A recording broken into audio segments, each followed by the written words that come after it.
대성물로 수료함이니라. 아멘. 이 시간 아이노스 블루팀에서 연주해 주시겠습니다.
하나님께 영광의 박수 올리겠습니다.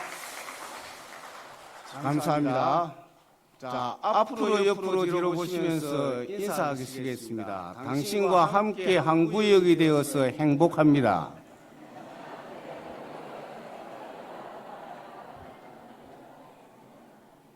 다시 합니다. 예수 그리스도의 은혜와 평강이 늘 함께 하십시오. 네, 감사합니다. 오늘 새롭지요? 저도 영 교회가 새로워진 것 같습니다. 늘 보던 자리에 안 계시니까. 자, 여러분 오늘 십자가의 은혜라는 말씀으로 같이 생각합니다. 여러분에게 있어서 십자가는 무엇입니까? 여러분에게 있어서 십자가는 무슨 의미가 있습니까? 십자가는 하나님의 사랑의 표현입니다. 우리를 사랑하시는 사랑의 표현입니다. 그리고 죄인을 의인되게 해주신 것입니다. 그렇기 때문에 십자가와 그리스도인들은 뗄래야 뗄 수가 없습니다. 그래서 십자가와 은혜도 뗄래야 뗄 수가 없는 것입니다. 그렇기 때문에 여러분, 우리가 이 십자가라고 하는 것을 생각을 할 때에는 언제든지 무엇을 보느냐 하면은 나를 보게 되죠. 나에게 주신 하나님의 은혜와 사랑, 하나님이 나 같은 자를 사랑해 주신 그 사랑. 그렇기 때문에 십자가를 생각하면 언제나 무엇을 보느냐 하면 나를 봅니다. 나의 이 손에 피 흘린 피의 흔적, 그리고 나의 몸에 붙어 있는 그 죄의 흔적, 그것이 여러분 제일 먼저 보입니다. 다른 게 여러분 보이지 않습니다. 십자가 하면은 나의 모습이 보이고, 그런 나를 위하여 주님이 십자가에 죽으셨다는 것이, 인간으로서는 당할 수 없는 그 고통과 그 아픔을 나를 위하여 당하셨다는 것이 은혜이고, 그리고 그것으로 인하여 우리는 하나님 앞에 눈물을 흘리면서 살아가는 것입니다. 그런데 여러분, 우리는 이런 은혜를 여러분 경험하며 날마다 여러분 하나님의 은혜의 가운데 여러분 살아가고 있습니까?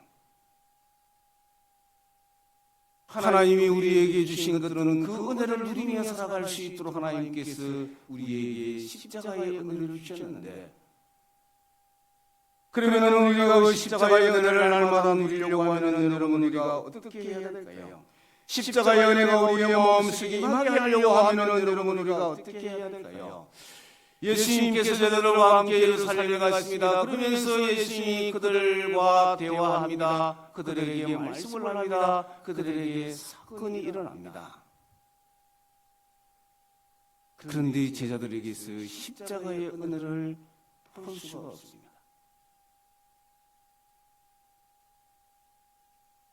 그래서 여러분이 제자들의 모습을 통하여서 우리들이 십자가의 은혜를 경험하려면, 우리가 십자가의 은혜 가운데 살아가려면 우리가 어떻게 살아야 될 것인가라고 하는 것을 여러분 오늘 우리가 발견하고자 하는 것입니다.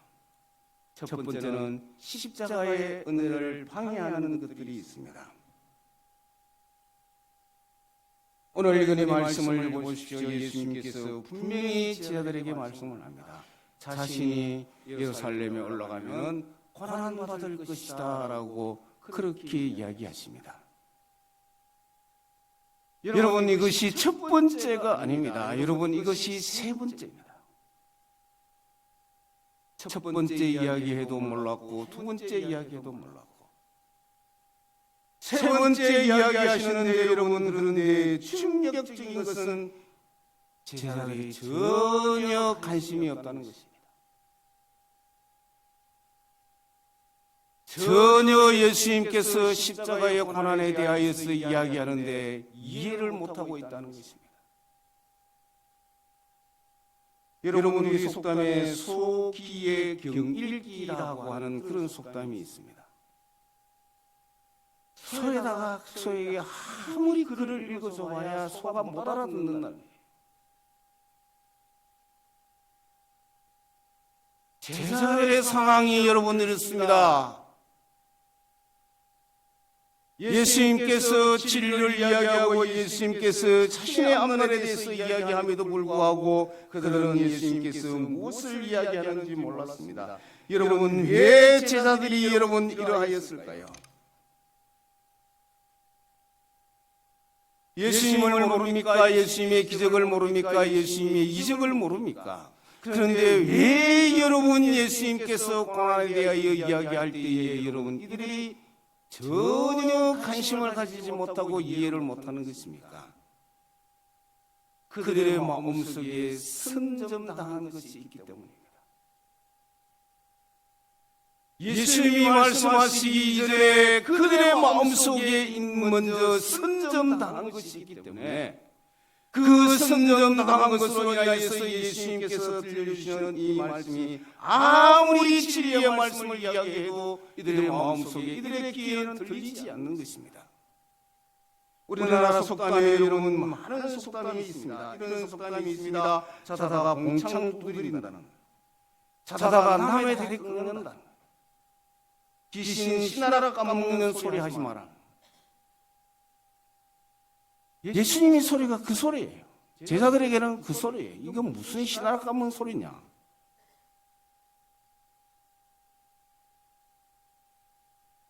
거기다가 여러분 예수님께서 그렇게 이야기하심에도 불구하고 이 세베대의 아들 야고보와 요한은 무엇이라고 이야기합니까?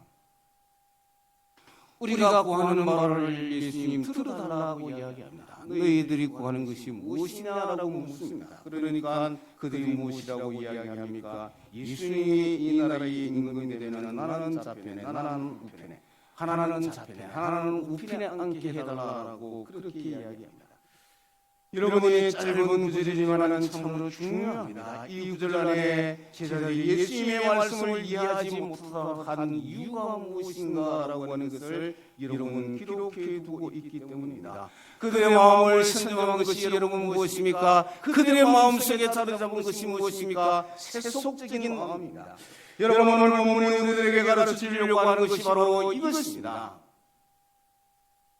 너희들의 마음속에 예수 그리스도를 믿고 십자가를 알고 그리고 하나님의 말씀을 안다고 하더라도 너희들의 마음속에 너희들의 중심에 먼저 선점당한 것이 무엇이냐라고 하는 것입니다. 요한일서 2장 15절 말씀을 보십시오. 이 세상에 있는 것들을 사랑하지 말라라고 그렇게 말씀을 합니다. 왜 우리 그리스도인들이 이 땅을 사랑하는 동안에 세상을 사랑하면 안 되는 것입니까? 그 이유를 15절에 분명히 이야기합니다. 누구든지 세상을 사랑하면 아버지의 사랑이 그 안에 있지 아니하니라고 그렇게 말씀합니다. 우리가 여러분 이 땅 위에 살아가면서 세상을 사랑하면 하나님의 사랑이 이들의 마음속에 임할 수가 없다. 하나님의 말씀이 너희들의 마음속에 임할 수가 없다. 너희들이 세상에 선점당하면 너희들의 마음속에 있는 그 세상의 것들로 가득 차 있기 때문에 하나님의 말씀이 들어갈 틈이 없다고 그렇게 말씀을 합니다. 왜 여러분 세상과 하나님의 사랑하는 한길일까요? 그 이유에 대하여서 요한일서 2장 16절에 이렇게 말씀합니다. 이는 세상에 있는 모든 것이 육신의 정욕과 안목의 정욕과 이생의 자랑이니 다 아버지께로부터 온 것이 아니요 세상으로부터 온 것이다라고 그렇게 말씀을 합니다. 육신의 정욕이라고 말씀합니다. 하나님보다도 더 우선순위에 두고 있는 것. 여러분 여기에는 많은 것이 포함이 되어 있습니다. 내 자존심이 여기에 포함되어질 수 있습니다. 하나님이 말씀하심에도 불구하고 내 자존심이 하나님의 말씀을 눌러버리면 내가 육신의 정욕에 사로잡혀서 살아가는 겁니다. 내 생각이 여러분 하나님의 말씀 앞에 여러분 내가 복종하지 아니하고 순종하지 아니하면 여러분은 육신의 정욕에 사로잡혀서 살아가는 것입니다. 하나님의 말씀은 그렇지만 내 생각은 이렇다. 여러분 이것이 바로 육신의 정욕에 사로잡혀가는 그러한 자의 모습인 것입니다. 안목의 정욕입니다. 교물생시라고 이야기합니다. 보면은 가지고 싶은 마음. 여러분 어떤 사람은 보면은 저거는 내 것이 아니다라고 그렇게 여기는데 그런데 보면은 저게 내 것이다라고 이거 어떻게 해서든지 그것을 가지려고. 그리고 이생의 사랑입니다. 하나님께서 우리에게 의식주를 위하여 주신 것들은 하나님께서 우리에게 감사의 대상으로 삼으라고 준 것이지 그것을 자랑하라고 하나님께서 우리에게 주신 것이 아닙니다. 그런데 이생의 나이에 주어진 것을 가지고 사랑하면서 살아가는 것, 여러분 바로 이것들이 세상적이고 정욕적이고 마귀적인 그러한 것이다라고 하는 것입니다. 하나님은 우리에게 진리와 의와 거룩함을 쫓아갈 수 있도록 하나님께서는 우리에게 성령을 주시어서 그러한 말씀을 쫓아가도록 하였음에도 불구하고 우리는 그러하지 못한 우리의 모습을 우리는 발견하며 살아가게 되는 것입니다. 자, 여러분 부자 청년의 이야기를 보시죠. 부자 청년이 예수님께 왔습니다. 어떻게 하면 영생을 얻을 수 있습니까? 라고 묻습니다. 너에게 한 가지 부족한 것이 있다 했습니다. 너가 가진 것을 나누어 주라고 했습니다. 그러니까 근심하며 돌아갔다라고 말씀합니다. 그런 청년을 향하여서 예수님께서 내리는 결론이 마태복음 6장 24절 말씀입니다. 한 사람이 두 주인을 섬기지 못할 것이니 혹 이를 미워하고 저를 사랑하거나 혹 이를 중히 여기고 저를 경히 여김이라. 너희가 하나님과 재물을 겸하여 섬길 수 없다라고 그렇게 말씀을 합니다. 여러분 이것을 여러분 리얼하게 여러분 이야기해 보겠습니다. 남편과 아내가 있습니다. 남편이 여러분 두 여자를 사랑합니다. 여러분 아내가 여러분 허락하겠습니까? 남자는 두 여자를 사랑할 수 있을지 모르겠습니다. 그런데 아내는 허락 안 하지요. 그렇죠? 허락합니까? 바꿔서 이야기해 봅시다. 아내가 두 남자를 사랑합니다. 동창회에 갔다 오더니 나 이 남자 사랑하게 됐다. 그러면 남편이 돌지요. 여러분 우리가 하나님의 사랑이라고 하는 것이 여러분 그런 것입니다. 하나님 한 분을 사랑하도록 하나님께서 우리에게 은혜를 주셨는데, 그런데 그것보다도 더 사랑하는 것이 있을 때는 하나님의 사랑이 여러분 우리의 마음속에 임할 수 없다라고 하는 것입니다. 저는 목회를 한 30년 했습니다. 그런데 여러분 성도들 가운데 얼굴을 떠올리면 참 가슴이 아픈 성도들이 있습니다. 왜 그럴까? 하나님의 말씀이 그렇게 들림에도 불구하고 왜 그럴까? 왜 저렇게 성품이 안 바뀔까?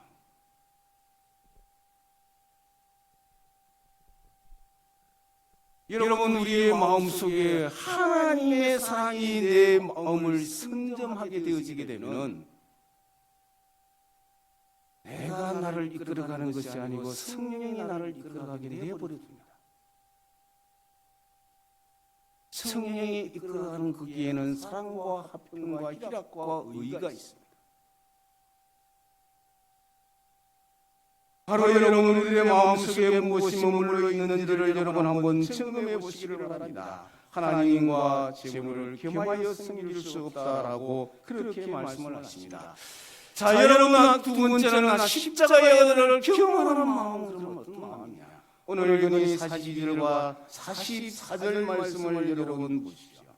42절과 44절 말씀입니다. 예수께서 불러다가 이르시되 이방인의 집권자들이 그들을 임의로 주관하고 그 고관들이 그들에게 권세를 부리는 줄을 너희가 알거니와 너희 중에는 그렇지 않을지니 너희 중에 누구든지 크고자 하는 자는 너희를 승리하는 자가 되고 너희 중에 누구든지 어둠이 되고자 하는 자는 모든 사람의 종이 되어야 하리라.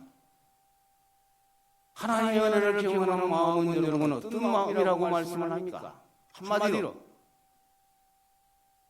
한마디로 섬김입니다. 하나님의 은혜를 해마다 경험하면서 살아갈 수 있는 성도가 어떤 성도이냐면 섬김입니다. 그 섬김이 여러분 무엇입니까? 섬김이라고 하는 것이 여러분 무엇입니까? 예수님께서 자신을 예를 들어서 말씀을 합니다. 45절 말씀을 보십시오. 인자가 섬기기 위해서 왔다라는 말씀입니다. 예수님이 우리를 위하여 섬겨주신 것이 여러분 무엇입니까? 자신을 십자가에 내어주시면서까지 우리를 섬겼습니다. 인간이 당할 수 없는 그런 고통과 아픔, 아버지 어찌하여 나를 버리셨나이까 라고 그렇게 하나님을 향하여 울부짖으면서까지 우리를 사랑해 주신 그 사랑. 여러분, 우리가 남을 섬길 때에 내 살이 찢어지는 것 같은 그러한 고통을 느끼면서 남을 섬겨본 적이 있습니까? 내 재산을 다 털어서 여러분 한번 섬겨본 적이 있습니까? 여러분이 가지고 있는 재산이 여러분 하루아침에 날아가 버리면 여러분의 살이 찢어지는 것 같은 고통이 있지 않습니까? 그런 섬김을 주님은 우리를 위해서 하셨다는 것입니다. 그렇기 때문에 우리가 하나님의 이 십자가의 은혜를 경험하려고 하면은 주님이 당한 그 섬김을 여러분 우리가 할 때에 주님이 나를 이렇게 사랑하셨구나라고 하는 것이 느껴지는 것입니다.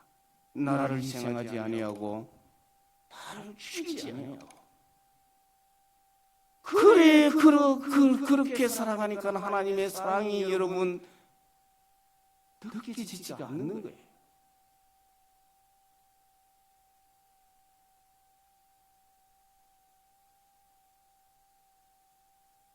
세례요한이 예수님을 보고 무엇이라고 말씀합니까? 보라 세상의 죄를 지고 가는 하나님의 어린 양이다라고 했습니다. 우리에게 영생을 얻게 하기 위하여서 우리에게 하나님의 자녀가 되게 하기 위하여서 하나님께서 우리들에게 그러한 은혜를 베풀어 주셨습니다. 이제 우리를 성김으로 구원하신 주님은 우리에게 성김의 삶에 대하여서 말씀을 하십니다. 내가 정말 내 성김을 받고 하나님을 알고 구원을 알고 영적인 삶을 알고 천국과 지옥을 알았다면 이제는 나처럼 성김의 삶을 살아야 된다라고 그렇게 말씀을 합니다. 여러분, 우리가 이 땅에 살아가면서 여러분 우리가 노력하면은 여러분 부자가 될 수 있습니다. 노력하는데 여러분 어떻게 부자가 안 되겠습니까? 이 세상에 이 땅에 살아가면서 내가 밤낮 가리지 아니하고 노력하면은 여러분 부자가 될 수 있습니다. 그런데 여러분 그렇게 해서 부자가 되어지면은 남는 것이 여러분 무엇인지 압니까? 상처만 남습니다. 아내에게 자녀에게 상처만 남습니다. 그런데 여러분 우리가 그리스도를 위하여 주님을 위하여서 섬김의 삶을 살았을 때에 여러분 하나님께서는 우리에게 무엇을 말씀하는지 한번 보십시오. 마태복음 10장 29절에서 30절 말씀입니다. 앞에 있는 말씀입니다. 본문 앞에 있는 말씀이니까 여러분 같이 한번 읽어보겠습니다. 마태복음 10장 29절 30절 같이 읽습니다. 예수께서 이르시되 내가 진실로 너희에게 이르노니 나와 복음을 위하여 집이나 형제나 자매나 어머니나 아버지나 자식이나 전토를 벌인 자는 현세에 있어 집과 형제와 자매와 어머니와 자식과 전토를 100배나 받되 박해를 겸하여 받고 내세에 영생을 받지 못할 자가 없느니라. 내세에 영생을 받을 자가 없다라고 그렇게 말씀을 합니다. 사랑하는 성도 여러분, 우리의 삶을 한번 돌아보시기를 바랍니다. 내가 하나님 앞에 선점당하였느냐? 아니면 내가 세상에 선점당하였느냐? 내가 세상에 선점당하였으면 하나님의 사랑이 내 안에 머물 수 없다라고 말씀합니다. 사랑하는 성도 여러분, 하나님의 사랑이 여러분의 마음속에 머물러서 하나님의 십자가의 은혜가 여러분의 마음속에 있어서 여러분의 삶을 통하여 여러분의 주변이 변화되어지고 내 삶이 하나님 앞에 100배나 더 많은 은혜와 복을 누리며 살아갈 수 있는 사랑하는 주의 모든 성도들이 되시기를 바랍니다. 찬송가 218장 하시겠습니다. 다 같이 일어나셔서 218장 하시겠습니다.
하나님의 사랑과 성령의 교통하심이 십자가의 은혜를 경험하며 살기 원하는 주의 모든 백성들 위해 영원 공토록 함께 있을지어다. 아멘.